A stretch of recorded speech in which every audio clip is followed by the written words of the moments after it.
जय श्री राम। आज हम एक कंस्ट्रक्शन साइट पे आए हैं जहाँ पर ऐसे शख्स से मिलना हुआ जिन्होंने स्वयं इस कंस्ट्रक्शन को निर्माण को स्वयं से किया हो, स्वयं से पुरुषार्थ किया।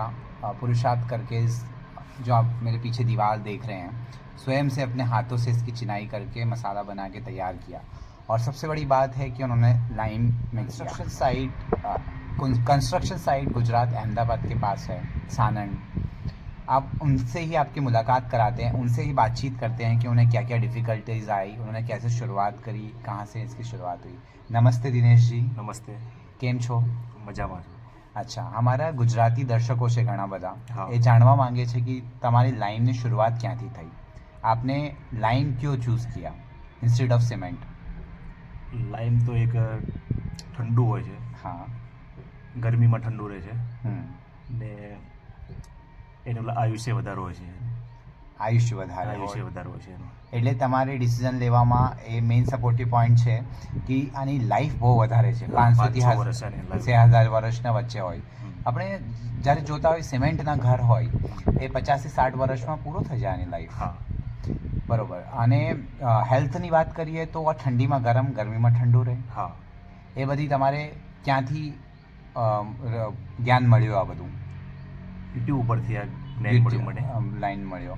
અને તમે કહેતા હતા કે તમે જે જૂના ઘરમાં જૂના બાપદાદાનો ઘર બી જોયા છે તમને, જો આજ હાલ સુધી ઊભા છે ને આપણા દ્વારા જે કન્સ્ટ્રક્શન થઈ રહ્યો છે આ ક્યાંના પૂરા થઈને પતી ગયા છે, આપણા સામે જ ઘર ઊભા થયા એ પતી ગયા છે અત્યારે। હા, પણ આપણા બાપ દાદાને જે ચૂનાથી ઘર બનાવ્યા હતા આ હાલ સુધી ઊભા છે। અમદાવાદમાં છે હજુ પણ, અમદાવાદમાં ઊભા હોય, આપણા ગામમાં બી ઊભા છે, અમદાવાદમાં છે અત્યારે। हाँ। तो साथियों, अभी और क्या क्या डिफिकल्टीज आई तमारा मतलब એટલે તમે કન્સ્ટ્રક્શન બાંધકામ જ્યારે ચાલુ કર્યો તો મેજર પ્રોબ્લેમ્સ તમારા સામે શું ઊભી હતી? મેજર તો લેબરનો વધારે રહે છે, હા, કામ સારું નથી કરતા। અચ્છા, આપણે સાથે રહેવું પડે, એમને કહેવું પડે, મદદ કરાવવી પડે, આમ કરો બધું કેવું વધારે પડે છે। હા, તો તમારું કહેવાનું એ મતલબ છે કે જ્યારે લેબર કામ કરતી હોય તો અથવા તો તમે જાતે આ લોકોની સાથે કામ કરો અથવા ત્યાં ઊભા રહીને કામ કરાવો? ના, હું જાતે કામ કરું છું। હા, એ તો મને તમારું ખબર છે। એ ભાઈના વિષયમાં જે હું વાત કરું દર્શકો, તો એને જાતે જ કામ કર્યો છે। આના હું એક શોર્ટમાં વિડીયો જરૂર મોકલીશ કે કેવી રીતે આખો દિવસ રાત્રે 11 વાગ્યા સુધી કામ કરે છે આ માણસ, અને 11 વાગ્યા સુધી પછી આખો પસીનામાં લથપથ હોય, જાતે જ માલ બનાવીએ, જાતે જ આને ચિનાઈ કરી છે। તો એ માણસ જેવું આને પુરુષાર્થ હું બી નહીં કરી શકું, અને મને આજ સુધી આસો માણસ કોઈ જોયો નહીં જાય એટલું પુરુષાર્થ કરે છે। તો આના માટે તો આનો કોટી કોટી આભાર છે। આગળ દિનેશભાઈ વાત કરીએ તો આપણે તમે અમારે હાઉસ ટૂર કરાવો, અમારે જાતે અમારા દર્શકોને બતાવો કે તમારી જે એ ફિનિશિંગ તમે બહુ સારી આપી છે, તમે જોઈ શકો લાઈનમાં। અને મજબૂતીના વિષયમાં થોડી વાત કરીએ અને તમે શું શું નાખો છો ચૂનામાં હજુ, તો એ બધું અમારા દર્શકોને સમજાવીએ। મિત્રો, આપ જોઈ શકો છો કે કેવી રીતે કામ થયો છે। હવે દિનેશભાઈ બતાવશે આપણે આની મજબૂતીના વિષયમાં। જોઈ શકો છો તમે કામ દો તો આની મજબૂતી, હા, આની મજબૂતી આપણે જોઈએ તો જો હવે ચૂનાને કાઢવાનું બહુ અઘરું પડે છે। અને આ કામ બાંધકામને કેટલું ટાઈમ થયો છે કર્યાને? 3 વર્ષ થઈ ગયા, 3 વર્ષથી આ કામ થઈ ગયો છે, ચાલે છે। એટલે મતલબ આ જોડાઈ ક્યારની છે? આને થયું 1 વર્ષ, 1 વર્ષ જેવું થઈ ગયું છે। તો આની મજબૂતીની વાત કરીએ તો આ સિમેન્ટ કરતાં વધારે મજબૂત થયું છે કામ। અને આની ફિનિશિંગ તમે જોઈ શકો તો લાઇનમાં કેવી સારી ફિનિશિંગ આપી છે। અને સામને જે દેખાય છે એ ક્યારનું કામ છે? 1 મહિનાનું કામ છે। ને એક જો થોડું ઉપર અલગ દેખાય છે એ ક્યારનું કામ છે? હા, એ 2 દિવસ જૂનો કામ છે, તમે જોઈ શકો છો। ઠીક છે દિનેશભાઈ, તમે આમાં શું મિક્સ કરો છો હજુ અમારા ક્લાયન્ટ લોકોને બતાવી શકો તમે બહાર કેવી રીતે તમે ચૂનો પલાળ્યો છે અને કેવી રીતે તમે કર્યો છે આના અંદર? તમે જોઈ શકો તો આખું બધું ઘરમાં આને ઇકો ફ્રેન્ડલી બનાવ્યો છે। ઉપર પથ્થર નાખ્યા છે પટ્ટીઓમાં બી, ઉપર બીમ કોલમ નહીં નાખ્યા છે, પૂરો આખો ઇકો ફ્રેન્ડલી ઘર છે। તો તમે અહીંયા ચૂનો પલાળ્યો છે, હા, બરાબર? તો ચૂનો કેવી રીતે પલાળવાનું હોય થોડું અમારા દર્શક લોકોને બતાવો। આમાં પલાળું છું, હા, અને આમાં ગાળું છું, બરોબર। તો કેટલા દિવસ અને મિનિમમ પલાળવો જોઈએ? મિનિમમ 15 દિવસ। 15 દિવસમાં આપણો ચૂનો રેડી થઈ જાય છે, બરોબર। બીજી શું વસ્તુ નાખો છો આના અંદર તમે? ગોળ નાખું છું,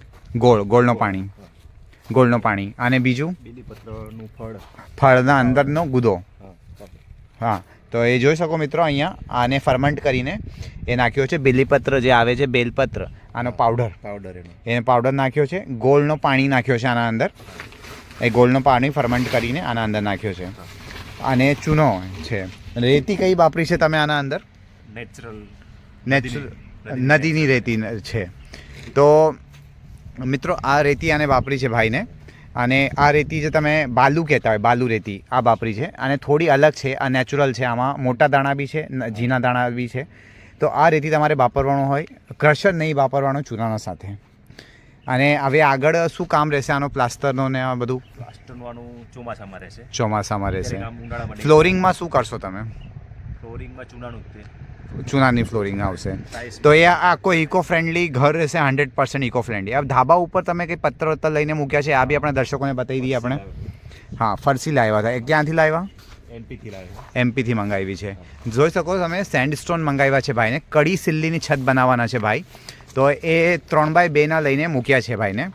એ પત્તરો મૂક્યા છે. આ મોટા પત્તરો જે આના માટે દરવાજાને ખિડકીઓ માટે, બારીઓ માટે. અને આ પત્તર જે છે ધાબા માટે કડી મૂકીને. બરોબર. તો મિત્રો તમે કદાચ તમે અહીંયા આવવાનું વિચાર કરતા હોય તો દિનેશભાઈ એડ્રેસ બતાવો. ગુજરાત, અમદાવાદ, સાણંદ તાલુકો, હા, કુંડલ ગામમાં. નંબર તમારી સ્ક્રીન ઉપર મળી જશે, તો તમે અહીંયા આવીને સંપર્ક કરી શકો છો. ખૂબ ખૂબ આભાર તમારો અને અમારા દર્શક માટે જે બતાવવા માટે કે કેવી રીતે. મારી ગુજરાતી તો એટલી બધી પરફેક્ટ નથી, પણ હું ગુજરાતી લોકોને રિક્વેસ્ટ કરું છું કે ઇકો ફ્રેન્ડલી ઘર ઉપર આવો. દિનેશભાઈ, હા, જોવું, મુલાકાત લો કેવું હોય ઇકો ફ્રેન્ડલી ઘર. તમે જોઈ શકો છો. તો ઇકો ફ્રેન્ડલી કામ તમે બી કરો. આગળ કોઈને કન્સલ્ટેશન જોઈએ તો અમે લાઈવ કન્સલ્ટેશન કરીએ. નંબર ઉપર સંપર્ક કરજો. ધન્યવાદ. જય શ્રી કૃષ્ણ.